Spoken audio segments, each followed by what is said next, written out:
you can see, nothing has changed physically. The only thing that's been added is just a CarPlay functionality on this current screen. Everything in terms of the BMW features are still exactly the same. Again, you just have this new added functionality. So let's get your phone connected real quick. On your phone, go to your Bluetooth menu and then scroll all the way down and you'll find car F27EA1. There it is. Press pair, allow, connect. So we no longer need your phone here. Now you have CarPlay showing up on your screen.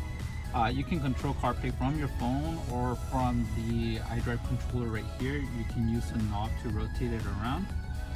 Press here. We can see all of the apps that are compatible with Apple CarPlay. So let's test it. Say if Siri can take you to In-N-Out as an example. Take me to In-N-Out. One possibility I see is In-N-Out Burger on Park Avenue in Tustin, less than 2 miles to your south, and it gets 88% positive rating.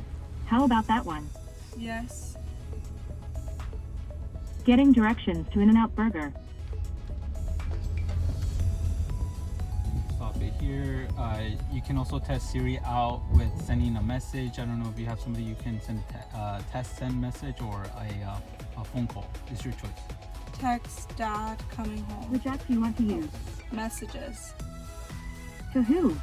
Dad. What do you want to say to Dad? Coming home. Sending. Coming home. Oh, great. Can I press it? It's going to send automatically, so you don't have to. So again, it's meant for you to drive around and really not touch or mess with it at all. That way you can get a true hands-free experience. Pretty much that's a quick overview of CarPlay. Did you have any questions?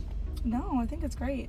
Okay, perfect. So every time you get into your car, give it about like 5 to 10 seconds for it to connect. Should you do it automatically? And it will connect automatically and it will switch automatically as well. So again, you really don't have to press anything to make Apple CarPlay show up.